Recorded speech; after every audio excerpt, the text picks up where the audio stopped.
Welcome back, everyone, to another episode of Pace Pals. We have a very, very special guest for you today. We have Joey, the creator, the developer, the brains behind TheRun.gg, a legend, a Mario runner in his own right, although no runs for almost 10 years on SRC. We'll get to that. We'll talk about that. Joey, how you doing? I'm doing great. Yeah. Yeah, Thank we you so just much for talked in joining the us. pre-show a bit about my prehistoric speedrun legacy. Yeah. We can talk about that later. Yeah, some more. I mean, should we jump in? Prehistoric, but so impressive at the same So time. impressive. Incredibly impressive. For people who don't know, Joey's last runs on SRC are from 2015. A 151 and 120 star, a 49 and 70 star. We're talking 2015, racking up these times. I guess why don't we just start? We should start with your intro. How did you find Mario speedrunning? How long did you run for? Tell us everything about kind of how you came to be, involved in the Mario speedrunning community to begin with. Yeah, so I started watching speedrunning, I think in 2012. And I think this was like the big speedrunner, maybe the biggest streamer at the time even was Sig Lemic, right? Classic. He was like the big one. And there were articles about him, like Kotaku, and oh, this guy is going for the record, and he's getting, I don't know. At the time, he was getting thousands of views. Hmm. But later in 2013, 2014, I've seen him with 30K or more, which at the That's time was crazy. crazy. He was not the biggest speedrunner. He was the biggest streamer. Like he was, yeah, it was insane. And I thought it was so cool because I played Super Mario 64 when I was a kid. Um, and I was like, I want to know more about this. So I started watching. I started following on Twitch. It had just become Twitch, like for a few years. Before that, it was Justin TV. Um, but yeah, so I started getting into it, like watching streamers. And then I think I played on emulator first, like everyone did with like a PlayStation controller. And Classic. then I started getting into the community, yeah, like with an actual PlayStation controller. I was actually pretty good with that. We can talk about weird controller setups later, Aziz. But and then I realized I have a Wii. I can mod that to run Mario on NTSC because the problem in Europe, you only have PAL, right? So you can only run Mario on 25 FPS. So I tried it for a while and I was like, this doesn't match up. Like I'm going slower than the speedrunners, but I'm doing the same thing because I didn't know. Because I had an N64, but it's just slower. And I Can started. you feel the difference when you actually play PAL versus NTSC? Oh yeah, yeah, it's huge. Yeah, Really? yeah, it's enormous. And actually, I tried like in Ocarina of Time, I tried the Door of Time skip. I looked up Hmm. tutorials how to do that because that was like one of the first things you try, and it didn't match up. It was like this is different. Yeah. And then I read about it's basically a different game. Well, it's the same game, but it runs way slower. Um, so then I started running on Wii, like on the Virtual Console, and yeah, I started getting into the community. I started practicing. I started making some friends, and I got okay. It's a bit of a disclaimer because it was a 49 in 70 star, which was I ran mainly 70 star. But it's on Virtual Console. It was always like there's an asterisk there. But it's still a Um, 49. and The it's numbers say well, 49. yeah, it's the number says 49 for sure. Yeah, yeah, yeah. But certainly at the time, it was Virtual Console was not liked. It was, well, there were some people who were not happy with me getting some time. I remember in 2015 there was a tournament. So there were actually quite a few tournaments back then where you just went into a bracket and then and usually the tournaments were N64 only. But this one was organized by Tofu, the Diddy Kong Racing, a Mm. legend in Diddy Kong Racing. And he played Mario 64 as well, but he played on Virtual Console as well. So he was like, anyone can join, also Virtual Console. And actually got to the finals, and people were so mad that I got to the finals. Whoa. There's actually still like a graphic on Twitter from that time. And I was in the finals against Cheese, and I got destroyed against Cheese because Cheese was Oh, back no then way. coming. Yeah, yeah, yeah. I can look that up if you guys want. I can show it to you. Maybe you can show it. Um, That'd be but sick. yeah, yeah. But the only reason I got to the finals is because I played on Virtual Console. Because like objectively, I was worse than most of the players. But hey, we take those because it was a lot of. Yeah, But yeah, you but take still, it. 49. Hey, It was back then. It was a pretty good time. I was definitely top 10. And I think if you go to the Virtual Console 70-star leaderboards now, I'm still like top 25. I think it's I'm still. sure. Yeah, That's well, crazy. here I probably have it. 20th. You're 20th still. Nice. I'm. You're We take those. Let's you're Yeah, still top 20, which is crazy. Look, people can complain all they want. If you beat them in the race, if you collect the last star first, and if your time is lower, I don't know. It seems like you might be better. oh yeah, That feels like a them yeah, problem, you know? Yep. It's so funny. I yeah. feel like the disparity between like platforms, you know, whether it's emulator, VC, or console, has gotten less today. But to hear about how it used to be, I feel like it used to be like people would get actually pissed about VC runners, which is so Oh funny to yeah, me. yeah. It's so You'd get ridiculous. bullied, dude. Yeah. Just getting dragged online. That's crazy. So you've been Yeah. around the speedrunning community for what, 12 years now? Because you said 2012 was when you started watching. hmm When did you come up with the idea for?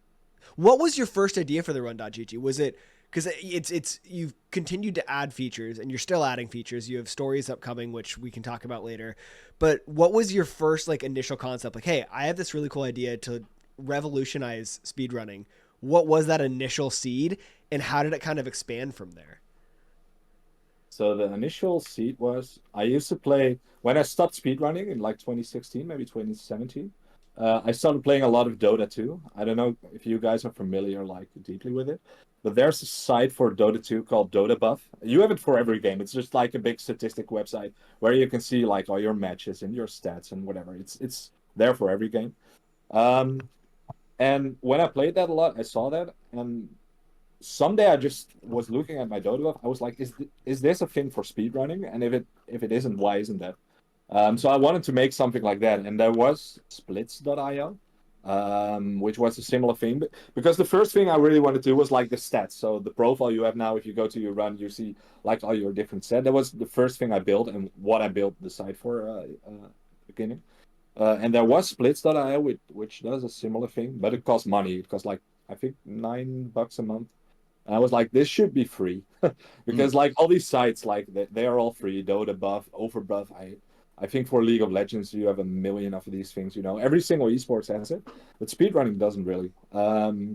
So I started looking into live split and like the data it generates. And I thought, well, I had been a programmer for many years, and I have a lot of hobby projects. I like to do project by myself. I still do a lot of that.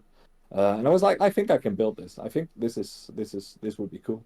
So yeah, I started building like a proof of concept, like importing a splits file. I started asking people I still knew from back then, like, "Hey, we haven't spoken in 5 years, but do you have a split file for me I can test with?" Most of them ignored me. Actually, it was funny. The moment one of the first people I sent a message to was Cheese, because back then we were pretty good friends. Because Cheese and I started at around the same time, and he started on Virtual Console as well. And he way surpassed me very quickly, but at the time we had some close races, you know. So I sent him a message, and he had no idea anymore who I was. And only after like a year, Cheese was like, "Wait, you're the same guy? Like, wait, you're the guy from back then?" I was like, "Yeah, that's me." He thought I was just someone different, you know, some other Jerry. Um, so yeah, that's how it started, and then I got like a page up and running, the one you see now with the table where it shows your PB per split and stuff like that. And I showed it to some people, and I was like, "Would this be cool if I like expand this?" And most people were like, "Yeah, could be pretty good." So that's kind of how it started. Then I made a little proof of concept. I came up with the name TheRun because that was like the meme in 2014 when someone was doing well. Oh, this is the run, and you would spell it like to earn, Yep. TEHURN, and that would be, oh, that's so cool if you spell it like that. So it was inspired by that. I was like, oh, the run.gg, pretty cool name. I still think it's a pretty cool name. You know, Yeah. I'm kind of proud of it, of the name. So yeah, that's how it kind of started, and it just went from there. Yeah, it's exploded into so much more than just a stats website now too. Like there's countless functions that it actually does. Hosting race lobbies. You were gracious enough to help me out with a tournament that I hosted this past summer, creating an LTA lobby and like tracking all the stats and everything from there. Like it's crazy how much it's blown up in like relatively like a short time. Um, so like, do these sorts of like functions kind of just like come to you as you think of them? Is it mostly people making suggestions? Like, What's been kind of growing it been like? It's a bit of both, right? Because when you work on it for a long time, eventually you're just like, oh, this would be a pretty cool idea. And I write it up and I have a long list of things I want to build and like I want to improve and make. So there's so much more. But yeah, it kind of comes naturally. If you have the idea, you start building it, and it's very natural. Okay, so first I have these stats, but now I want to make like some small leaderboards. Who has the most game time? Okay, that's pretty cool. Could I make like the third thing I built was like the live split component? Like, can I show all these stats, but can I show them live? Right. So that was the big thing that kind of made it blow up, where I announced like you can track all this live. You download this live split component, you install it, and you can see everyone's runs live. And that was like the moment it was like, people like this, and I kind of started building from there. Because if you have the live data, which I have now, live data, live stats, everything, you can do whatever you want. Actually, there's so much now. So it's like pretty deeply integrated into live split now. Yeah. Do you work like closely with whoever makes live split? Like if you ever make a new feature, do you work directly with them to kind of workshop it a little bit more? Like how is that relationship between you and whoever makes live split sort of developed? Yeah, so live split is mainly ran by, I think it's two guys. I actually don't know their pronouns, but I think it's two guys, Kreis and Woover CFG, and Mm. they are legends because they made live split like wait. Actually, there's if you go to my Twitch profile to the videos, and you scroll, you see like a moment. I think in 2014 where I switched from W split to live split, and you see like from the one clip to the other, and that's how old it is. And they made it, and they made it fully free, and it's huge, right? Live Split, the software, like every gamer has it on their PC. It's very big, and they keep it for free. But yeah, I'm fully dependent on Live Split. Like my site doesn't work without Live Split, so I'm super grateful for them. And yeah, we talk like if stuff is broken, like I ask them, hey, do you know why this is broken? And we talk about ideas like, hey, have you considered implementing this? Like recently, I was talking to Woofer CFG about like sharing layouts. Like that should maybe a thing within LiveSplit where you can Mm. like you can download splits and stuff, but like can I download a layout for a specific game or whatever? It was like, yeah, we thought about it, but it's a lot of work, you know. So we talk about these things. And also, one of my ideas is, which I think the speedrunning community is really missing, is like a splits editor. Like you can just where you can just remove runs or set times for a run if you made a mistake or something. Because the live split files itself are pretty easy and it's pretty easy to edit. But there's no good tool to do it. So I asked them, like, do you want to build this into LiveSplit or should I build it? Because I kind of want to do it. I kind of want to do it on the run where you can just edit your runs. You want to say, this run, that was a mistake. It was like I accidentally finished the run or whatever. Or I want to add a run into it and you want a nice UI to do that. So yeah, talk to them about things like that. But we don't talk that often. It's not like we're super connected, but Mm. we're on friendly terms. Yeah. 100%. Yeah. Has But there ever yeah, been big shout out to LiveSplit. It's like the only reason a lot of Absolutely. things in speedrunning are possible, including like my site. true? I mean, speedrunning is like Yeah. standing on the shoulders of live split. Without live split, I feel like speedrunning is not what it is today. I mean, No. Zeus and I both came in way after the creation of live split. So I mean, I assume you have only used live split, right, Zeus? Oh, of course. I Yeah, had not known life outside live split. I mean, Yeah. my very first run I did with my phone timer, and that was the only one I ever Right. did of that. That was horrible. That was not great. Um, has there ever been any piece of data that you've wanted that LiveSplit doesn't collect or anything like that? Or have you ever been, like, hey, I want to do this stat, but I don't have kind of the foundation for it? Or have you never run into that kind of roadblock? No, not really. Yeah, Because basically everything, like splits aren't very complicated. It's like right. you have a split and you have a time and well you have a delta and that's just about it. And if you do that a lot, then you have a lot of data. You can do a lot with it. But it's just not that much more. Um, so no, I think we've got everything we need to build a lot of cool stuff. One of the hardest things is when people change splits. So when Yeah, they add a split or like remove one, because then everything gets messed up. That's like Mm. every single time someone's like, "Hey, my splits are messed up on the run. Like this is not correct." I'm like, "Did you remove or add anything?" And Yeah, I did. Okay, yeah. Not much I can do for you, so sorry. So that happens. So maybe some kind of history, like the user did this, the user did this, so you can backtrack. But that's so complicated. That would be really complex to maintain. So that's the only thing that could be added to live split. That would be for my side, an addition. But I don't think it's that necessary. Yeah. Do you get? It sounds like people will reach out if something looks weird on their, like the run profile and stuff. Do you get people reaching Yeah, out to you about bugs or whatever frequently? all the time. Oh, Yeah, that's so funny. yeah, every day. Yeah. That's It's funny, crazy. and sometimes it's like holy shit, I had no idea. Yeah. And sometimes it's very trivial or like like I can help easily.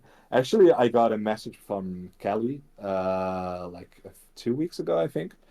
And Kelly is like the most organized person I think in the world, considering his Yeah. splits and like how he Yeah. organized. Like he has a practice split, and he's very dedicated to keeping that up. I think there's like 2,600 hours on that. But he messaged me like, "Hey, the amount of hours on my splits is wrong," and it was wrong by like maybe 200 hours out of 6,500 hours or. And I was like, "How do you know that?" And he was like, "Yeah, I keep track of it, and I think it's wrong." And that was actually a bug. He was right. It was wrong. Because at the beginning I was like, you probably miscounted because it looks pretty right on my side." But he Yeah. was right. Yeah. So Damn. sometimes like, holy fuck, yeah, you found a nice. So whenever nice Callie little bug there. messages you, you're like, all right, Callie's right. I know Callie's right about this. Oh yeah. Kelly's not gonna message me until he's sure that he's right. Yeah. That's so funny. Yeah. Cal, I mean, I feel like that describes Callie in a nutshell too. Like that's just his personality. Like he's so regimented about how he approaches everything.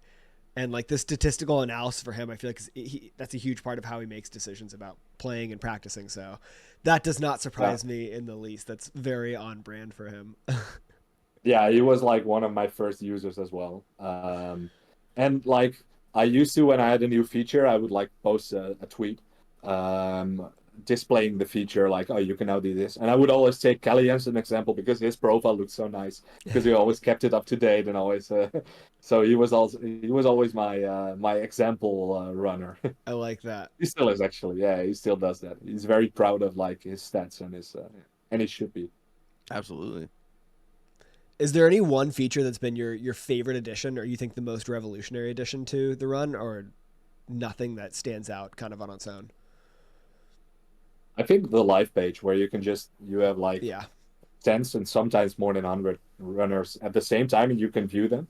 And like I sort them by like this custom algorithm where the highest up is the person that's probably streaming and has the biggest chance to get a PB probably. So the person in the top left is probably gonna PB. And also is pretty good at their game. So I look at a lot of things for that. So how many attempts do you have? Are you streaming? How far into the run are you? How likely are you to PB? I put it all together into like one metric, and that's how I decide like who is on top. And that makes for pretty much if you go to the live page, the first person is on a pretty good run, and I think that's really cool to have because that used to be impossible. If you wanted to check streams, you had to like go in your Twitch follow list and click them all to see if someone's in a good run, or maybe like through Discord, you get a notification like, "Oh, this guy's in good run." The But classic Discord ping. I think that's a big one, and I think it can be expanded upon with like automated notifications from the run, where you get messages if like where you can follow people on the run or follow games, and you get messages if something is going on there. So that's one of the things on my to-do list. That would be sick. A pace Yeah, that pal would be bot. cool. Yeah. That A would be pace really pal bot just would be it's a so baseball cool. bot. Like actually, for you guys probably know, like for SM64, Frank, FMX, FRAMCK yeah. already built one. Yeah. So that one is really cool, but to like roll it out globally would be really cool. I know Artemis. You guys probably know Artemis from GSA, right? Oh yeah. Yep. She's also working on something like this. I can't talk too much about it, but she has some. I mean, we're talking to her pretty soon. I was gonna say we're talking to her in a For the week, show. so So maybe we can get some she'll have info. some. Yeah, here's the scoop then, and you can try to scoop it up some more then. perfect. Let's Yeah, go. I like that. It's like a little teaser for the next episode. Yeah, you're Built welcome. in. Yeah, thank you. I promise we didn't feed this info to Joey beforehand. Yeah, no, this is yeah. Organic. Yeah. So speaking of features, you recently posted something on Blue Sky on the Run.gg account. You were like, okay, finally, I will do it. You're gonna make a speedrun recap, similar to a Spotify Wrapped. It's gonna be coming out in January. You said. Yeah. What kinds of things are you looking to maybe include on that? If you want to expand on that a little bit, like what sorts of things are you trying to do with it? Yeah, so first of all, just what you expect, right? You ran for this many hours, you played these games, you did this many runs, you reset this often. And I'm thinking on having like a toggle where you can get flamed by the thing, you know? Where like, oh, you reset 22 times in a row on this game, what's wrong with you? Something like that. I'm not sure yet if I should. I was also thinking about it for stories. Like, so I have a Twitch bot now that like sends interesting data to your chat when you split, if something interesting happens in your run. And I used to have some pretty negative stories, like when you reset, like, dude, this is your sixth reset in a row. What's wrong with you? Go do a no reset or something. And I removed all of these because nobody liked it. Because everyone says I'm gonna like when you put that in, but nobody actually does. Because when you reset, you're frustrated, right? And then this bot comes in, like, so nobody actually likes it. So I have an option to disable negative stories.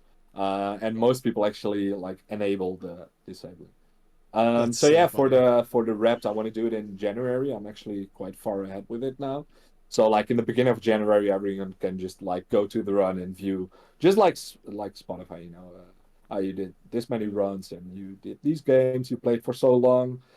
This split went well, this split didn't really go well. You know, there's tons of things you can think of. Everything that's basically on, you know, like your profile on the run, but then for the last year and then maybe with a nice UI behind it. So yeah, I really want to do that. It's a fun idea. I already had it last year, but I didn't have the time. A lot of people asked me like that would be pretty cool. Mm, So now I'm like, okay, yeah, we can do it this year. I can make some time. hell yeah. Yeah, I'm excited to see Yeah, that. There's I gonna think be it's gonna be cool, especially seeing it like in on Blue Sky, people posting it. Yeah. I love that. Yeah, That's gonna be good. I love when everyone shares their rap stuff. So I feel like for speedrunning, yeah, it's gonna be great. It's gonna be especially fun to see it for like the top runners because like the amount they play, I feel like just puts me to shame. yeah. I'm still considering if I should make it public or not, so that you can view it for any runner, like their mm, rep. But I'm not sure if it's a good idea yet because it's kind of exposing because the data is out there, like, right? Right. You could look it up, but now yep. it's like I hand it to you on a platter. Mm-hmm. So I'm not sure if or if you should only see your own rep. I'm still a bit on edge on that. Yeah, I feel like that's a tough call. I want to go back to the interesting fact thing you mentioned. What is like the process by which the interesting fact is selected? That's so fascinating to me. It just looks at, basically like where you reset and it's like, oh, here's a like how does it even identify a pattern? What is the programming logic there?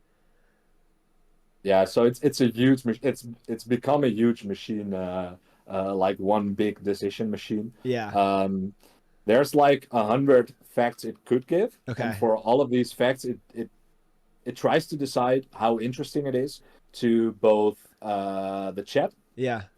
so to interact with it, and like in the current run. So if you gain a lot of time, then the story that says, "Hey, you gained a lot of time," there's a ton of those, but that gets a high score. But that's not very interesting for the viewer because they see it on screen, right? Right. Mm, And those two scores are like mingled together Okay. for every single option there is, and then there's some randomness and some other, like, it also looks at how long ago did you last get this specific story element, because if it's not long ago, the chance is smaller as well, and a lot of stuff is fed into it, and eventually it gets one number and then the highest one gets selected. And if none gets selected, then I've run a bunch of just random facts about like the runner. So just generic stuff like, oh, this runner has done 2,000 runs of this game, or this runner has been playing for this many years, something like that. So if it can find anything, if it's like, okay, I don't have anything interesting to say, it will just fall back to something more generic. So that's kind of the logic there. But of course, it's much more complex Right. than that. Yeah. That's genius though. That's so smart. And to consider kind of the viewer excitement and then like the relevancy component and like, you know, the overall excitement to kind of have those two metrics and then combined. That's such a cool way to approach that problem. How long does all of this take? I mean, this must be like a serious dedication of time you're putting into all this, right? Yeah, I put in, well, yeah, I got it right because otherwise you don't build this stuff, of course. So yeah, I work full time, like as a software developer, but I spend a lot of evenings and like my weekends on building this stuff because yeah, otherwise nothing gets done. And that's the So thing impressive. I notice a lot in the like not in the speedrunning community, but like in open source and stuff. It's just nobody has time. So you gotta dedicate a lot of time to it for something to happen. And you guys know that probably from like organizing stuff. You want to do it much more, but hey, where's the time? And that's why I said Of like I course. want to get back into speedrunning myself, but when? Yeah. Because I feel like if I do that, then I can spend less time on the run and I Yep. can build less stuff. And yeah, so when I do something else, I'm like, I could have also spent this time building this new feature or like adding, like fixing a bug or whatever. So it's always a trade-off. That's pretty difficult to me, um, but it's worth it because the community kind of likes the tool. I think I get a lot of positive feedback, and it makes me happy to see like people enjoying the bot and like the stats. So yeah, it's worth it. But yeah, it does take a lot of time, obviously. Yeah, I don't Yeah. really mind because I like programming. Right. It's my hobby. Mhm. Like right, like we all have hobbies, and that's mine. Yeah, the run is mine. So yeah. No, I mean I totally get that, and I only highlight that because it shows that you put a lot of time into it because it's so amazing and it is so useful and people love it so much and it's clearly so well thought out. I mean, it's all of this is basically just me gushing to say like very impressive. I'm blown away by Thank what you. you've done with this, and also as a thank you from the community because I mean, to your point, the community does love it. Like people who speedrun love the run. That's not up for debate. Like it's a very much appreciated aspect of the speedrunning community now. And now it's like a facet. Like it's so ingrained and you know it's a staple to the community.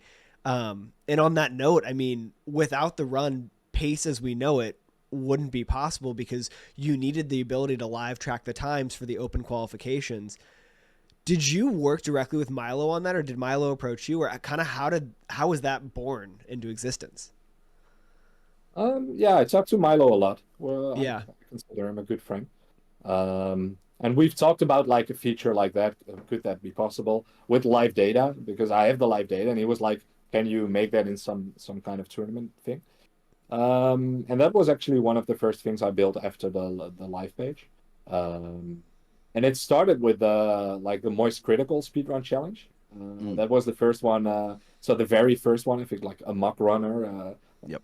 Yep. crappy game, Oh yeah. which it should be, right? Yeah, yeah. And then I mostly tested it with that tournament. Like, can I track these people and can I generate leaderboards?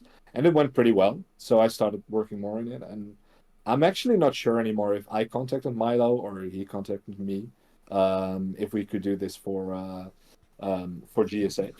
Um, but yeah, it was pretty important for him to have something like that because he had the idea of open qualifiers for an LTA for a long time, but it's just not feasible unless you if you don't have the live data, you have to have people send in their runs of the last 2 days. You have to Mm-hmm. confirm it was within this time frame, and you have to confirm is it real.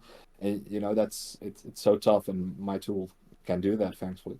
So it was a bit of a collaboration. We definitely talked a lot about how to improve it and how to work on it. And he got a lot of bugs out as well.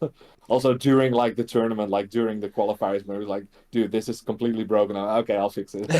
But yeah, there was a lot of that.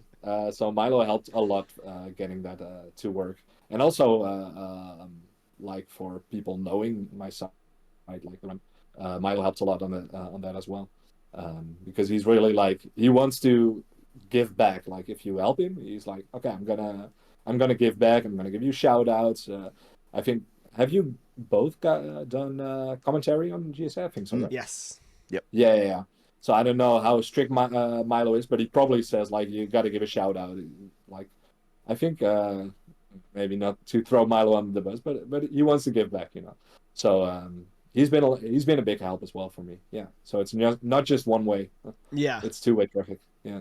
That sounds about right. Knowing Milo, Milo's a solid dude.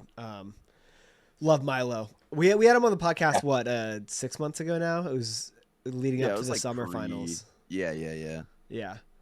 Yeah. No, Milo's great. I know we want to work with him for summer pace coming up. We have some ideas of collaborations that we would like to do. So, Milo, if you're Nice. listening, Yeah. we'll be talking to you.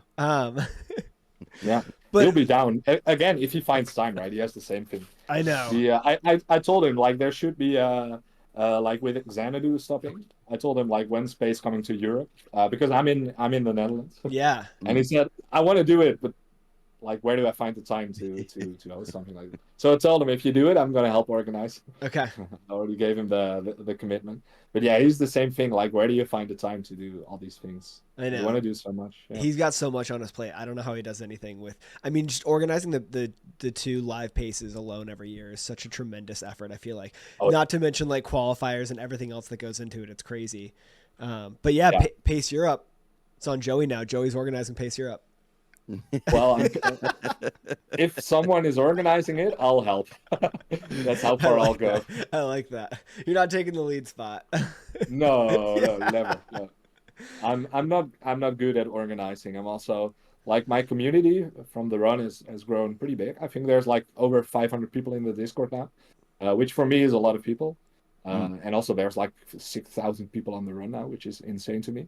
But I'm very bad at like organizing it and like creating a Discord and creating a community. I just let it happen. And I'm also not a good event organizer, so you won't really see me do that very quickly. I think it's tough. But I'll Zias, definitely help. that's kind of Sorry. how I feel. Like leading it is like overwhelming to me. I've also never Yeah. done it, so I don't know. Zias, you've done a million tournaments at this point. You're Yeah. the pro here. Yeah, event organizing is very tough, and there's a lot that goes into it. And I mean, hey, if you ever want somebody to organize anything for you, community wise, hit my line, right? Hit me up. Oh, we got a collab in the books in the works here. Yeah, I might. Yeah, Let's yeah, yeah. go. Happy to. Yeah. So we've talked a little bit about some of the various features. And you said you have a long list. Basically, you have an idea, you write it down, and then when you have time and it makes sense, you kind of get to it. Is there anything on that list that you're like really, really excited about, or you think could be huge, or what? I guess what on that list is what kind of makes you the most excited about what's coming for the run. Yeah. So one thing I want to do is like OBS plugins, Mm-hmm. So like for streamers to have like actual data on their and there's been some external OBS like plugin. I don't know actually exactly how to call it, but there are some companies that build OBS plugins, and some of them use data from the run, but it's usually pretty basic. Like you can get an OBS alert, like an animation when you get a gold split, something like that, or when you gain time, or when you reset, and that's about it. So it's there, but it's not great yet. But I want to really customize that. Like eventually, you want to get. I don't think that's great, but maybe you want to get to like a place where you don't need to display live split on your stream anymore, and you just get it integrated like through a Twitch plugin, through the run, something like that. Because then it's clickable and stuff, and people can like view their own data. Because now live split, you display it and you decide what the viewer wants to see. Right. And a better world would probably be if the viewer can decide that like there's a default, but the viewer can decide like I want to see other data now. But yeah, something like this is very far out because I don't think it's that high of a priority. Again, because live split works great, it's Yeah. fantastic software. So why try to build an alternative if there's not a problem? At least not a big problem. Like that's one thing in software development. Don't try to think of a problem for your solution, right? You got to do it the other way around. You got to have a problem, and then okay, I have a solution for that. So that's one thing that might be cool. Another thing is like better leaderboards. The leaderboards on the run are very bad right now. It's very basic. But like actually where you can actually like manage leaderboards and moderate leaderboards, stuff like that. And also leaderboards with playtime and they're there, but they're not very good. I wanna improve that, but that's a big undertaking. Yeah. And also I don't want to get like in the in the water of speedrun.com, because I don't want to split up the community by saying, hey, I also have leaderboards, come migrate. Mhm. And then you don't know anymore where your community's leaderboards are. I don't want that, because nobody wants that, right? Where you have a split community. So that's something I'm kind of careful about, but like I would like something like that eventually. I have a question for you, hypothetical on that. Yeah. On your leaderboard, if you were to make one, say somebody PBs and they break a minute barrier and they've been trying to do that for like a year, and maybe the audio wasn't captured very well in their PB video, and so it's not on the speedrun.com leaderboard. Would you welcome that time on your leaderboard? Well, there's no concerns right? about legitimacy. Nobody thinks that there was wrongdoing. Nobody thinks there was cheating. There's nothing like that. It's just the sound is maybe not up to arbitrary standards. Okay, so there's a few components to that answer, I think. Like, I think an interesting idea is, like, I say, I have leaderboards, but they're unofficial. Don't use them for official stuff. And it's like, there might be cheated runs on there. There might be, like, incomparable runs on there, or not eligible, whatever. It might be. So don't use these as, like, your official leaderboards, but it's like, they're real-time, right? So when you get a PB, it's on there instantly. So that could be a thing. And especially for tournaments, that's good. Because you have a lot of tournaments where you have to wait for verification, and you don't know the real-time standings. Could be good. Hypothetically, though, just to clarify, this run was not cheated. This hypothetical run, legitimate. Okay, but then it's up to the community. I think that's not up to, like, the site, the platform to say. That's every community should be able to decide for itself what kind of runs get on the leaderboard and which ones don't. Because otherwise, I'm gonna decide it for them, and the community is like, "Why is this on there? This is not legit." That's weird. So that should be a community-based thing, which is a thing maybe speedrun.com could do better, because now there's definitely some games where there's a few moderators who decide what should happen, and not everyone agrees. Maybe more community-based rules, but also there's downsides to that. So. As I said before, this is a really rough problem to tackle. There's a lot of criticism on speedrun.com, but it's not easy, like building good leaderboards and keeping everyone happy, because especially with that, when people compete, not everyone's going to be happy.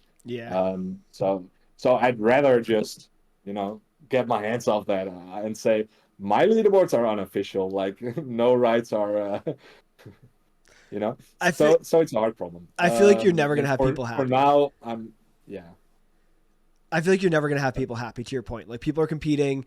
People feel anytime you have like this huge group of people trying to do something and you're tracking, thousands of runs, tens of thousands of runs, depends on the community. Like, you're just never going to have people happy. And there's always going to be somebody who's like upset, because with enough cases, you're going to have like an edge case where something weird happens and like it's like a weird application of the rule and a run doesn't get allowed. And it's like, well, why isn't that run allowed? And it's like, I don't know. These are the rules we go by. And so, I don't know. The leaderboard game, to me, from like an outside perspective, seems very dangerous, because like you're just basically gonna have to accept that people are gonna be pissed off at you. Yeah, and maybe then as a platform, you just say the community decides everything through voting, and if you're like the majority of votes decides, and as a platform, I can do anything about it. But there's also like the majority isn't always right? Like there's tons of examples where there's less people saying something, but that's the correct solution. So I don't know. I'd rather not think about it for now, and maybe when I say, okay, I'm gonna try to improve my leaderboards, then talk to some people like, how the fuck do I do this? Because right now I have no idea how to properly do it. Yeah, it seems like a very daunting problem. Do you have any thoughts of? You mentioned like the OBS plugin stuff, and I feel like the alerts that could pop up, that could be really cool. It reminds me. I don't know if you watch sports at all, or football for you. I feel like this is me stereotyping you as a European. But like, on sports broadcasts, there are like things pop up. Like if something happens, like somebody scores a goal and it's like they've broke the record for most goals scored in a year. It's like it pops up and it has an alert. Essentially what the run can already do. But if you can integrate in OBS, that could also be really cool for tournaments, because then if things could pop up relevant to the runners on the screen, like that elevates the broadcast and the production value of that tournament so much. I don't even know if this is a question. This is me just saying, like, I love that idea. I think that would take PACE and other tournaments to the next level, that would be sick to see. Like those alerts kind of pop up, the little stories built into the broadcast. Love it. Huge fan of that.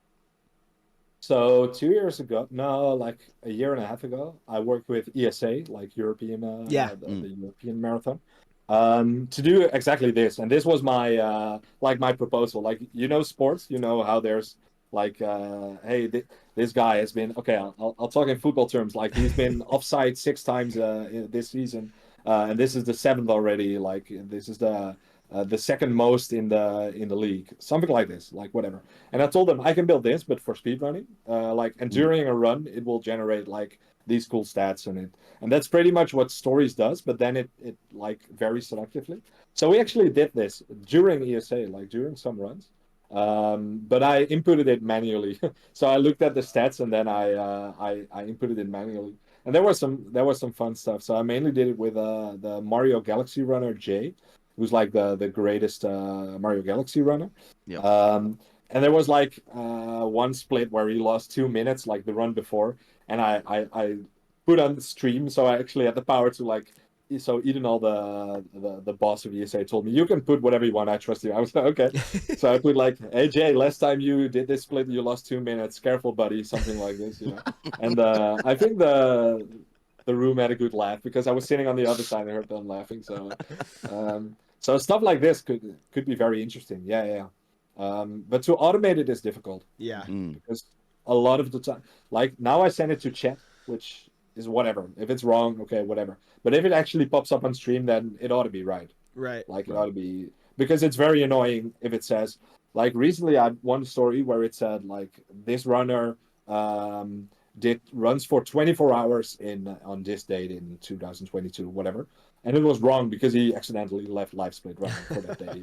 But my tool thinks, okay, you did a run for 24 hours and that's a cool stat. So it showed that in chat and he messaged me like, that's wrong. That's not true at all. If that happens automatically on stream, that's a bigger problem, of course, because then he has to like explain, that's, and especially for tournaments when commenters are like, I read this, but I'm not sure if this is true. Right. So yeah, I did discuss with Milo like to give a list of the stories that it might generate. I told you like it generates a list of like probable stories that are interesting. So it generates like 5. These could be interesting. To show that to the commentators during PACE or during whatever, and they can decide if it's interesting enough or if it's true. So it doesn't automatically go to stream, but you do get some fun facts every split, like, oh, this is the second time they got a sub 3 or something. Yeah. If you get that, you can decide as a commentator, oh, this is interesting to tell on stream. So I've been talking to Milo about that, to implement something like that. But it would be like a human would look at it and decide if it's worth to show or tell or whatever. Yeah. So automatically it's going to be difficult, but yeah. I think branching off of that, and this is probably like complete pipe dream territory. For me, it would be something like being able to track consistency on certain tricks, because I don't think that can reasonably be automated. No. At least I don't think so. Like this runner hits carpetless 60% of the time. Like I don't think that can really be, unless there's something that's like looking at the game feed and looking at like and learning from like a bunch of hours of runs, like training a bot or something. I don't know if that can really be reasonably done, but that's why it's pipe dream, right? There's a way. I've thought of a way, but it's not easy. You need a big community and like a lot of community effort. But basically, the stories I generate, I'm building a tool as well to add them yourself, like add your own text. So it's basically like if condition, give a chance to show this story. So what you can do probably is a Super Mario 64 moderator could enable for every Super Mario 64 player, if the split name is RR or something, or 119, whatever, and their usual time is, I don't actually know what the usual RR time is, like 5:30 or something. I think that's fast, yeah, isn't it? Yeah. That's without carpetless, okay, yeah. maybe. With it, I'm not sure. Okay. Well, anyway, so what you can say is if they usually get a time that's like that definitely has carpetless in it, and now they lost 1 minute, you can pretty reasonably say they failed carpetless, right? That's Right. like in 95% of the cases. So you could like program as a community. If this happens on this specific split, that probably happened, and then you can say something about that. So the community will have to do that. I can't do that obviously because I Right. don't know for every single game what the tricks are. As you said, Right. that's impossible. I can't look at the feed. I don't know what happened in a split. I only know you lost time or you gained time or whatever. But the community can. They can assert if these things happened, it's very likely that it was this trick or something like this happened. That's possible, but I think that's the only way. I think that's. But this might work well enough. So I'm considering something like this, and you can pull that through onto like commentary and stuff. So there's a way, but it's very hard and very probably inaccurate, right? Because it's gonna have false positives. Positives, Definitely. yeah. Do Where you it tells think you something, it's like, no, that didn't happen. I died on Lucky Bounce 3 times. Okay, yeah. Yeah. do you is there any way, like, I don't know what AI capabilities are as far as processing video information or data is at this point, but is there any way down the road that's like an AI model could essentially analyze and figure out whether or not a certain trick is made or completed or Wow. successfully? Maybe someone can, but I can't. Yeah. Yeah. I'm not good at AI, or I'm not. I couldn't. So you'd have to like ask someone who's really good at AI. I don't think it's possible because I it's don't think so too either. specific. It's Yeah. so specific. You need a lot of input data of failed runs with like the data they failed this trick in this one. Have thousands of runs like that, and then maybe it can recognize it. But then it only would work for Mario 64 and maybe It'd be Mario so Odyssey. every trick would have to Because be specifically taught, and it's like the yeah, resources for each individual trick, it becomes like cost, inefficient basically. yeah, I don't see it happening. But okay, I say that about a lot of things in AI. Like I don't think that's gonna happen, and it always surprises. So who knows? Yeah. But I won't be the one like building that. Yeah. Um, for now, maybe I'll implement it if someone else builds it. But yeah. All right. If But somebody yeah, out there's a there, lot of ideas that like spin up in my head. Like, hey, could this be an idea? Like, I want people like during the stories, it's interesting. Like, okay, you lost time, but why? And I don't know because I just see you lost this much time. But the right? community might know, and they might be able to automate like what actually happened. And like, if the community has some input on this, that would be interesting. Yeah. But yeah, it's pretty far fetched. But I like talking about far fetched ideas, and then maybe Mm. eventually it happens. Yeah, who Well, I knows? feel like you got to identify, to your point, you got to identify the problems you want to solve, right? And Mhm. far fetched idea is essentially just like, hey, we have this thing we don't have access to. We would love to have access to it, and then you can start to kind of throw random ideas around for a solution, and maybe you find something. Yeah, yeah, for sure. We talked a little bit about this in the pre-interview. I'm going to switch topics a little. Um, are you coming back to speedrunning? I don't know. um, Someday, yeah, but Yeah. I have to find the time. Actually, we were talking about Milo. I talked to him about this week. Actually, he also wants to come back and he wants to get like a 140, I think. Yeah. And I said, I might take up the challenge. We might compete then. Oh, you should do it. A little Yeah. showdown. That'd be sick. So that would be really good. I kind of want to do it, but I just then probably the developments of the run will be like stuck for a few months, and I Yeah. don't want that. I I want to know. keep working on it. I want to build the new stuff. I totally get So that. I do want to get back because I really did like speedrunning. Like I really loved it. It's such a cool hobby, and it's so satisfying to do. I have my piano behind me, and a big theory of mine is that if you play an instrument or you played an instrument as a kid, then you have a higher chance of becoming a good speedrunner because there's a lot of similarities. Like in how you practice, how you get better. Like in music, you practice small parts very mindfully, right? Like, Yeah. hey, I made a mistake. Why did I make that mistake? What can I do to fix it? Like, how can I solve tension? How can I make sure I play flawlessly? And how can I remember it? And you do the same thing for speedrunning. It's Mm. almost one to one. So you practice like not even star by star if you go with Super Mario 64. You practice like if you practice let's say TTM 100, you don't do the whole story. You start with like the beginning, and then Mhm. the mushrooms, the rats, and then Yep. and you do that one by one, and eventually it comes together, and it's exactly the same in music. That's how you practice music as well. Um, where was I going? Oh yeah, that I like speedrunning exactly for that thing because I've always played music, so my Yeah. piano is behind me. And in speedrunning, I was like, hey, these skills are transferable. So I still think I could be okay. I would probably just send Suiji a message like, hey, how do I practice? How do you get good? And maybe you can tell me. But I think I could still get okay at least.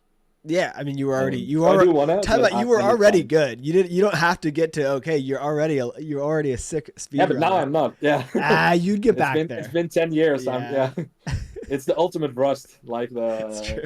do you know what 10 years of rust is Yeah, like? That's all. 10 years is crazy. I mean, Yeah, that's like yeah. hard to think because Zeus, you and I entered. You and I like found speedrunning around the same time. We were both COVID, a Yeah, pandemic like late speedrunners. 2020, early 2021. Yeah, I think I was a little before you. I was like end of June 2020. Um, Mhm. but what we're looking at, I guess 4.5 years. I can't even imagine 10 10, years is crazy. 12 years of actually being in the community. That's crazy.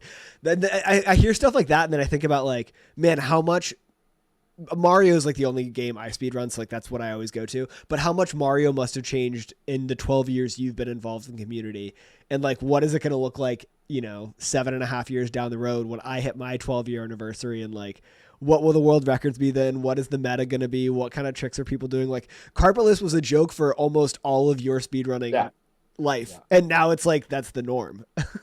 Yeah, yeah, It's yeah. No, crazy. carpetless was impossible. That was never gonna happen. Yeah. Yeah. It's so Actually, same nuts. for 135. Actually, same for 137. Yeah. Back then, so the big record was always 144.01 by Cyclamic. That Yeah. was the big one always. And it was like, okay, people are gonna beat that. That was unquestionable. 140, sub 140, probably not. But way below that, never gonna happen. And now we're at 135. So what happens in 7 years? Yeah, you can imagine. It's probably gonna be at like 132, 131. That's insane. That's just gonna happen. Yeah, it's insane. But yeah, because 7 years ago they said this is not gonna happen. So Right. why say now again that it's not gonna happen? Yeah, Yeah. you I don't mean, know. we were as a community even just maybe a little over a year ago talking about a 136 is like, Yeah, holy shit, like that's the god time, let alone a 135. And now it's just like, oh, 136 is like a pretty common, like that's just a goal people achieve now. Like yeah. it's insane how fast it's developed. It goes very fast, yeah. And the weird thing I think is like there was carpetless, and that took it from like mid 137 to 136. But the other minute, I it's hard to pinpoint where that comes from. It's like, Mm. wait, where did that happen? And of course, it's a bunch of small things, Right. and just Suichi being like brilliant at knowing how to go fast and Yeah. how to go fast consistently. But it's very hard to pinpoint like this changed for it to be another minute shaved up. And I still don't really know. I look at like the record comparison. I'm like, yeah, this is great, but is it okay? Yeah, Is it like and worth a it's minute? Does it really add up to another 60 seconds? It's crazy. Yeah. yeah, and there's already 134 territory, right? Yeah. Mm. Like it's getting there already. So yeah, it goes so fast. So yeah, It's a for who me knows? too. Yeah, It's like the world record obviously has gotten so much faster, but also people's consistency has developed to the point where like at a live event at Pace Fall, we see almost everyone, what, five of the time? No, four of the times had 137s, and multiple people got multiple 137s. Like, yeah, this is crazy to see. I can't believe this is happening. It's just the state of Mario speedrunning is just outrageous. We have some fast people in the community. yeah. It's insane. I didn't expect it to go this fast, but it did. Yeah. It's absolutely nuts. So, yeah. So back in the time, this was you had like people who were consistent and people who were like fast, and it's still kind of the case. But now the top runners have everything right, so Yeah. they're both. And it was always said in like 2015, like Punkei is the consistent one, but Cheese is the one with the highest peak, Mhm. Yeah. 16 probably. And it was always said of Punkei, he's the consistent one. But now everyone's everything. Yeah. Everyone's great and consistent. Yeah. It's ridiculous. And then Suiji's just on another tier. Yeah. Yeah. Yeah, it's absurd. It's Yeah. so crazy. It's inexplicable. Yeah. Yeah. So we've talked a lot about, you know, the Mario community in particular. Just, you know, we're a Mario podcast, but Mhm. in terms of like other communities that the run has been kind of integrated into, you I think you posted this on Twitter. You woke up to a DM from a certain Ludwig one day about Yeah. wanting to work on the Fast 50 event that he did.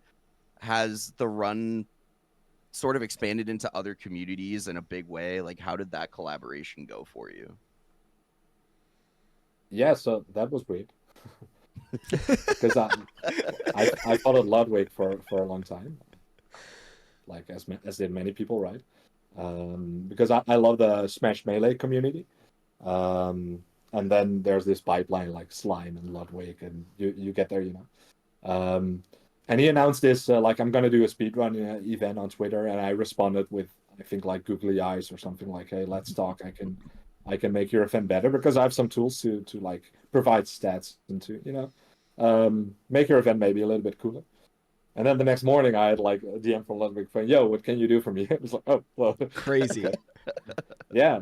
And it's like, is this your like assistant or something? Or something? But no, it was actually like it was like he actually takes the time to DM back and fairly quickly as well. I didn't expect it. So I thought, I have some cool tools for you. I gave like 5 options. Like I could do this for you, like in my most formal way. Like, holy shit, that's Ludwig. I'm gonna like present it to him in the nicest way. Like I Yeah. can do this for you, this for you, this for you. And then it was like, yeah, I need this. Can you give me this? I was like, yeah, yeah, yeah. And basically, he wanted like a way to live track runs during a tournament, like during the Moist Critical tournament. He wanted a way to see what the best ongoing runs like in real time were and display them on stream, like as a sort of intermission. Um, Mm. so I said, yeah, that's I already have that. This is yeah. And he said, okay, can you send me the link? It's all very short if you talk to like big streamers. It's very short and they're not gonna give you a big story. They're gonna be like, okay, I need this. Can you get it for me? Mhm. So I said, yeah. And I got added to like a Discord in their team. And I never talked to him again after that because you start talking to his team who actually do the organizing.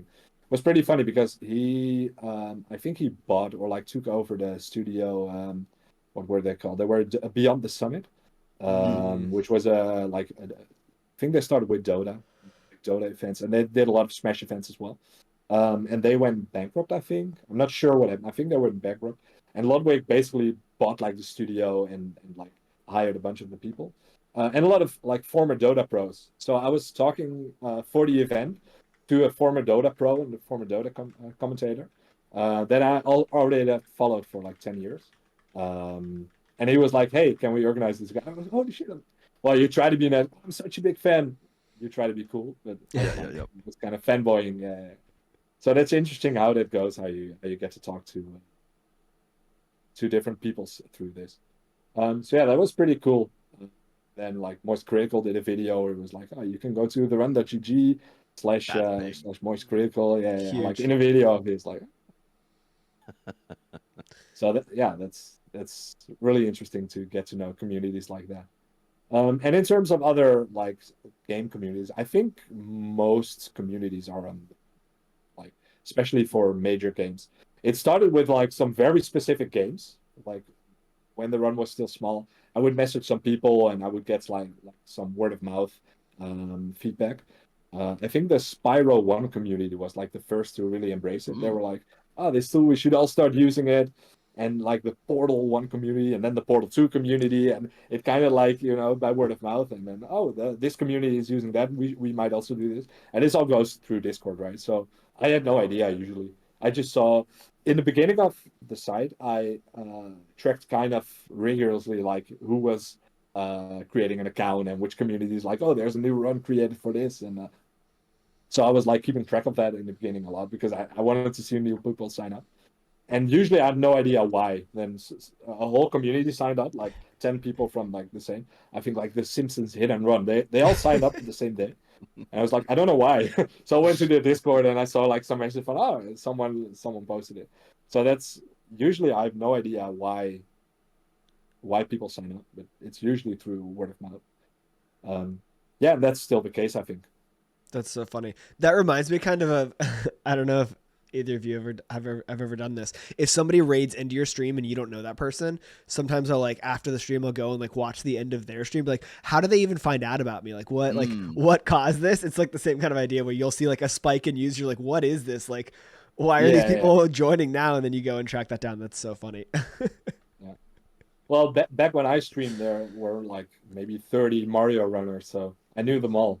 So it was impossible to get raided by someone you didn't know. Yep. Actually, just raiding wasn't really a thing, like officially on Twitch. Yeah. You just said to people, go to this link and post in their chat now. That was what raiding was, yeah. So now you can actually force them to go to that stream. Yeah. Back then was a different thing. But yeah, you knew everyone because it was very small. There were not a lot of people like in the community. Actually, one fun fact about that. In a small town. Yeah. It was, yeah. I was actually like one of the first people ever to post in the Super Mario 64 Discord. Like way back then. If you scroll all the way, or if you look my name and then you go to my very first message, it's one of the first, I think, 20 messages in all of the Discord. Yeah. That's crazy. You can fact check that. That's yeah. Is Joey the guest we've had on the show with the most time in the Mario community? He might be. I think you might be. I don't know if we've ever, although we haven't fact checked with everybody about how early they were in the Discord. But I mean, well, the Discord, yeah, is tougher. But we've talked about like when did you find speedrunning? Like the only like Cheese was around the same time as you said, but I was earlier than Cheese by maybe 2 or 3 months. Let's go. But Simply was before. Did you have Simply on? Simply, not yet. Come on the fucking pod. Simply, come on the fucking pod. Simply was already a very good runner when I got started. Wow. So that would be one. Yeah, Simply is from way back in the day. I'm trying to think of other runners. We haven't had Gothic Logic actually. You're right. From before me as well. You're right. Gothic. We had Gothic on. How could I forget Gothic? I think Gothic Logic is from before I started. It might be around the same time, but I think so. There might be a few more, but it's one of the last few standing. Yeah, that's crazy. Yeah, so we've had Gothic, so Gothic has you beat. We haven't had Simply. We've been trying to get Simply on for literally the entire time that the show has been recording. Simply come on the fucking pod. It's literally, if you watch the episode, there's a little scroll on the bottom of the screen that says Simply come on the fucking pod at this point. And Siglimic, that's the other one that we could have that would beat you. So we need to have Siglimic come on. Somebody find Siglimic. Yeah, I still consider Siglimic probably to be like the most important speedrunner ever. I mean, does that dovetail very nicely into the questions, Ias? Maybe. Joey could propose. Are you familiar with like the term Mount Rushmore? Yeah, so like the top greatest 4 of all time. Well, greatest of all, most important, right? Well, it's up to interpretation. You get to choose your 4 if you want to call them greatest, you want to call them most important, you want to call them most influential, however you want to interpret that. Who would you put on your Mount Rushmore of, let's do Mario speedrunners. Ooh. So one, always Siglimic. Yep. Like I'm a big fanboy, so I'll always say Siglimic. Respect. I think Suigi should be on there already. Yeah. Yeah, I think it's hard not to put him on there. Yeah. Oh, that's hard. Yeah, that's difficult because there's so much. Cheese is probably on there. I think so. The 4th is the toughest. Who do you pick here? The 4th is very hard. Yeah. Because I'm thinking like maybe old school runners like Batora or something. Because Batora in Japan is huge. Oh yeah. He's enormous. And if you go like to the 120-star history, Batora had a world record in like 2010, maybe with a 155. It's absurd. Yeah, like from way back, he had a world record back then, and then already in recent times as well. So he might be on there. Maybe Ouija is on there. Yeah, I can see that. Maybe Simply is on there, not in terms of like pure scale. Of course, he's amazing, but like in importance and viewership and like connections. Oh, I gotta choose, right? Yeah, you do. Yeah, it's so hard. It's so hard. So the first 3 are locked in. Let me get the. I can go find the leaderboard. You know what I'm scared of forgetting someone really obvious. That's the hard part. That is the Yeah, hard part. that's the very hard part. And also, I want like I want to like call a very obscure name or something who is very important for me, but no, it's probably got to be Ouija. Yeah. Also, like as a speedrunner in general, he's just so amazing with Super Mario Sunshine and like anything he picks up, he's so good at. And Yep. then he's been so good at like all the categories as well. Yeah, I think it's got to be Siglemic, Cheese, Ouija, Ouija. Yeah. I mean, it's like pretty tough to argue. That's a solid list. Like, Yeah, but it's not surprising, right? You wanted something to spice it up in there. no, I think Like that's I I could think also that's say, fair. like who was very important for me was the Japanese runner Nero. Yeah. I don't know if you Great guys, choice. yeah. Oh yeah. So I think in 2016 or 17, he said I'm gonna do a Bob project, and he called it his Bob Yep. project. Um, and he said I think at the time he had a 146. He was the number 2 or number 3 when Siglemic was active behind. So you had Siglemic, then Honey, then Nero. And he said I'm gonna come back and I'm gonna beat everyone. And people laughed at him because back then Cheese was really good, Punk was really good, Simply was really good. Like, yeah, you're not going to beat all these guys. And he did. And he got a world record while save and quitting twice. And then he got, like, I think the first 142 or maybe the first 141 while Mhm. save and quitting twice. Like, That's for nuts. half a year, he started beating everyone. And it was so high. It was so good. That's So, such a yeah, sick move. that would be an honorable mention for sure. That's Nero. such a sick move to be like, hey, I'm gonna come back and I'm gonna beat every single one of these people and get the Yeah, world record, and then have everyone be like, and do yeah, it. right, dude, and then to do it, that's like the coldest moment I can imagine. Like at the end of that, the Yeah. mic drop, like that's it, done. And I think on his Twitch he had like Bob Project, and then every single name he had to like beat, and then he striped So them out when he good. got it. It was so good. That's insane. I love that so much. So yeah, We need that somebody to was a do really that. nice story for me. From yeah, that's well, yeah. Suiji could have done that, right? But Yeah, then it true. would be like a few weeks, and then okay, I'm done. Yeah, So right. Yeah, yeah, it would have been really Like short. a day. We need like somebody to go on like a villain arc in the SM64 community and just like be oh, the bad person and just like dominate the game. And it's like you can be mad I all you think want, but they're good. I think Punkei should do that. True. A punk gay villain Yeah, arc bot right? project. Yeah, Let's That would go go. so hard. that would go very nice. That Yeah. would be sick. Actually, we gotta. Okay, punk gay, come on the pod. We've also tried to get you, but you ignored my DM. Um, Yikes. come on the pod and we'll talk about it. It's actually really funny you mentioned Nero because I think I can't remember if it was the interview we did with Cheese, but he pretty much directly compared, I want to say it was Suiji to Nero. He was like, he is doing things Yeah. to this game that haven't been seen since Nero. So it's kind of funny you bring him up as a potential fourth, because Suiji Nero may be one and the same in terms of pure importance, different eras, you know? True. Yeah, it was a way different era, but it was insane what he did, and it was nobody believed that he could do it, and he just like went everyone after everyone.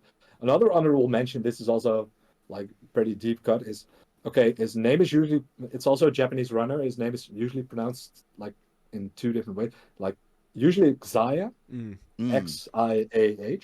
Yep. Back in 2013 or 14, it was like this is the best Mario player there is in terms of technique. If you look at his like single star world records, he was on a different level. He was even like better than Cyclemic at the time, but he just didn't do like the longer categories. He got the every world record like 0, 1, Yeah. 16, and 70. He got them all. He never got 120 because he never really did that. I think he got a 155 once, like doing it for fun. Crazy. But like pure technically, how good he was also on another level. Um, yeah, and then there's so many other names. Have you guys ever heard of the name Alex SM64? I have It not. sounds so familiar. It sounds so familiar. So his name was Alex Tolio. So Alex Mhm. Tolio, and he was a Greek kid. I think when he got into the community, it was also 13 or yeah, 2013. He was maybe 11 or 12 years old. He was very cocky. He was very arrogant. But he started beating everyone as well, and he was like, I'm gonna beat everyone." and he got a 48, I think, also like back at the time. Wow. I sick. think he was just shy of the world record for, but he was so good, and then he just disappeared. So it's a really weird story because he was like on pace of becoming like the greatest as well, and he just disappeared. We used to talk a lot. I was good friends with him, and I think he lived in Greece and he had to move to America for his dad or something, for his dad's work, and he was like, I can't play anymore. I would love to talk to him like someday again because it's been 10 years, and then no, he was the prodigy. He was like the one. He's gonna be the best there is. So that's also interesting. One day he played on like this LCD screen with like 7 frames of input lag. It was insane. And he asked me, "Can you send me a CRT TV?" I was like, "From the Netherlands, sending a CRT TV to that's not very practical." I said, "I want to try it, but probably not gonna happen." And he kept like begging me, "Send me the TV." I was like, "Okay, I'll wrap it as much as I can. I'll see what the costs are for transporting a huge, heavy CRT TV to Greece." It was like 60 euros, like something like $60 as well, I think. Um, and then it arrived at his house 2 weeks later, completely broken. Oh It was so messed up. no. But he begged me to send the thing, and I already That's told him so it's probably funny. not going to work. This is going to break. This is yeah. And eventually he got a CRT TV, I think, from Greece. But he was a bit of a weird kid, but he was very young and extremely talented. Yeah. And if he would have kept playing, he would have been the best as well, or among the best, yeah, for sure. And there's a lot of stories like this of people just they're so good, but they don't have time anymore, so they just quit. Yeah. Yep. That's crazy. How Okay. much talent have we Yeah. lost? Where would the world record be if these people stuck around, you know? Oh yeah. Yeah. Yeah. That's so funny too that literally you were like, it's going to break, it's not going to work, and then the most predictable thing happened, it showed up broken. You're like, obviously. No chance. No chance at all. That's so funny. Yeah. Rip the 60 euro.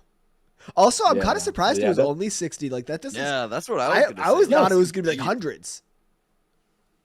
Feels like it Yeah. should have been so much. I don't know. I remember it well. It was around 60 euros. Yeah. And I came there to the post office with this huge box. Like, I would have said this. And they don't see that. They were like, "Are you sure?" I was like, yeah. Because he paid for like the shipping and stuff because he said, "I'll pay for it." Yeah. That's crazy. That's so funny. Yeah. Yeah. Nowadays, do people play on CRTs now? Some No, people right? still do. I think like Yeah. some do. Yeah, I was surprised. So when I went to PACE for the first time ever in fall, just last month, and I play on monitor. I use RetroTank, or I guess I have an HDMI monitor console now, so I use that. And I thought that was the norm based on people I had talked to.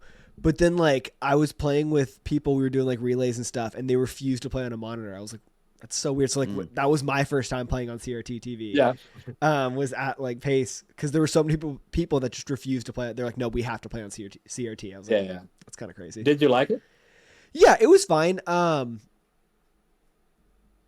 didn't have a strong preference, honestly. It felt different. I also haven't played like in the last few months. I just honestly haven't played enough to like. I'm so rusty at this point. Like it.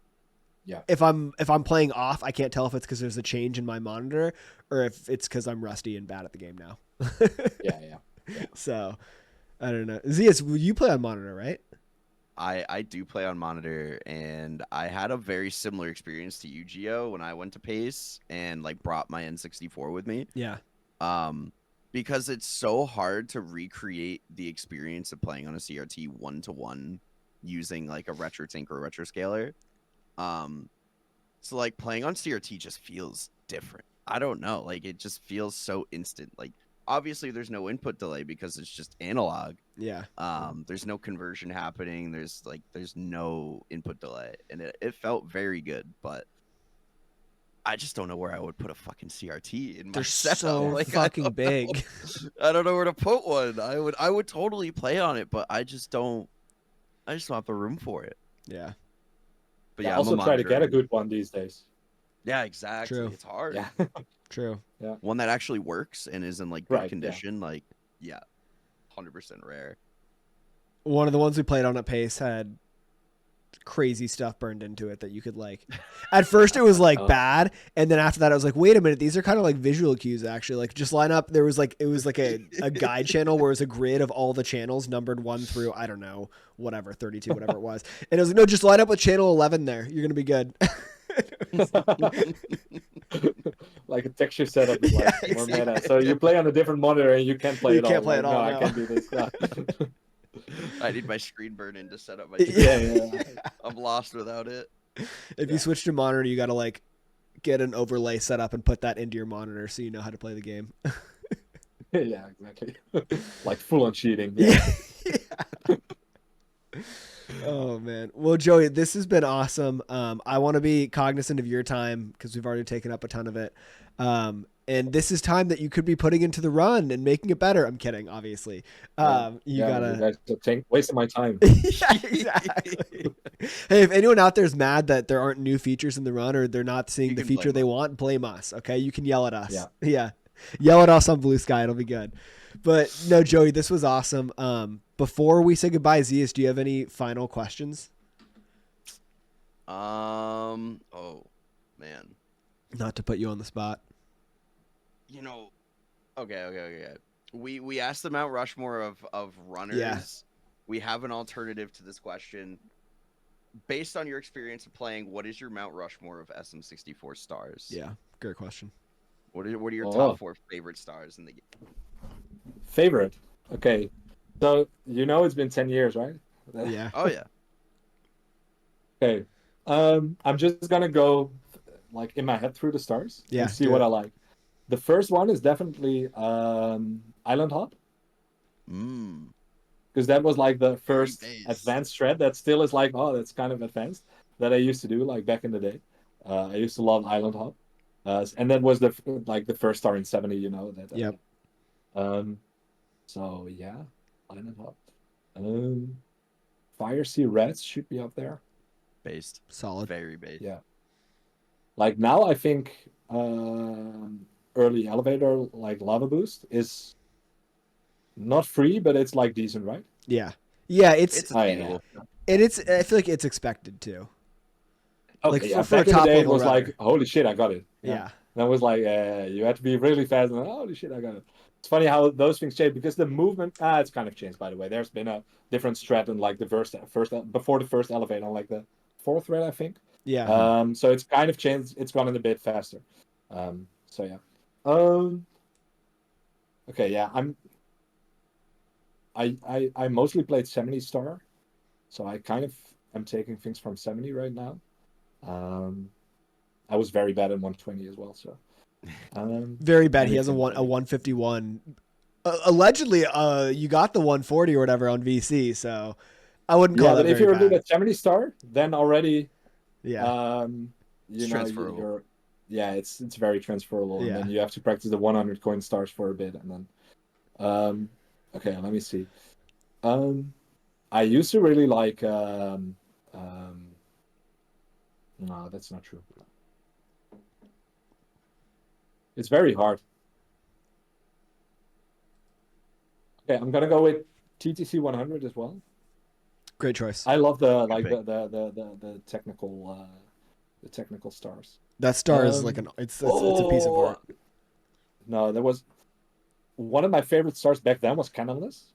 Yeah. Because there was no setup, right? So you just Crazy. walk off the plank and then you hope you get it. Insane. And I was good at it. I was like I had it a lot of the time, and Siglemic was also really good at it. He got it like 50% of the time, which was a lot back then. And I was also good at it. That's I outrageous. used to like do races of 10 times Cannonless. That was a thing on Speedruns Live. I can't really give a good answer to this without like going through every star and like trying to recollect. Yeah, I liked it that much. But for now, okay, I'll go Island Hub, Fire Sea, TTC 100, and fucking Cannonless. Yeah, Cannonless. Let's go. Wow. and that's like the meme pick for its like historical significance. Yeah. I like that. No, that's a solid Mount Rushmore. Island Hop is kind of crazy, I feel like, because Island Hop is. I've never done it. That's a personal favorite. Yeah. Oof. It just seems brutal. I just remember watching so many 70-star streams where they just reset over and over to it, and I'm like, wow, I am so glad I never have to do this. Oh man. Well, Joey, thank you so much for your time. This was awesome. I had a blast talking to you. Everyone, if you're not already on the run, what are you doing? Are you even a speedrunner? That's ridiculous. Like, come on, get with the program. And I can't wait to see what you do in the future. I mean, the run it's revolutionizing the scene, and I can't wait to see what incredible, ingenious ideas you come up with down the road for us. Yeah, thanks for having me. I'll try to do my best next year on getting some new really cool features. So at least like Wrapped is coming up in January. I'll start like Stories is going to be improved a lot, and like it's in a beta now, and I'm going to release it to the public probably like February or March, somewhere around there. Mhm. And then actually I don't know yet what I'm going to build. I'm going to improve the front page a lot, where it's like basically um, like a front page to all speed running, where you have like cool live runs, like tournaments going up, races coming up, speedrun news. I'm working on a little partnership to get some speedrunning news on there, Hell yeah. like where you go to the front page of the run, and you see your own stats, like, oh, you did a run yesterday and you got this, something like this, and then that's all on the front page. I'm going to build that probably the first thing after Stories next year. Love that. So you can look forward to that. Yeah, Hell yeah. Of thank you guys so much for having me. course. I had Thanks for fun. coming on. Yeah. Yeah. Thanks so much, Joey. And we'll see everyone next episode. Bye. And have a great Christmas. Oh yeah, Merry Christmas! True. Check out the tree. You're This is the the only one Christmas with Christmas spirit. None of us have anything that's Christmas behind us. We got to up our games. Oh, you're gonna do it tomorrow. Yeah, exactly. Tomorrow for me is Zias. Next week, get a tree in that room. All right, buddy. I will. I Okay. will. Yeah. Don't worry. Good. See you guys. Thanks so much. Of course.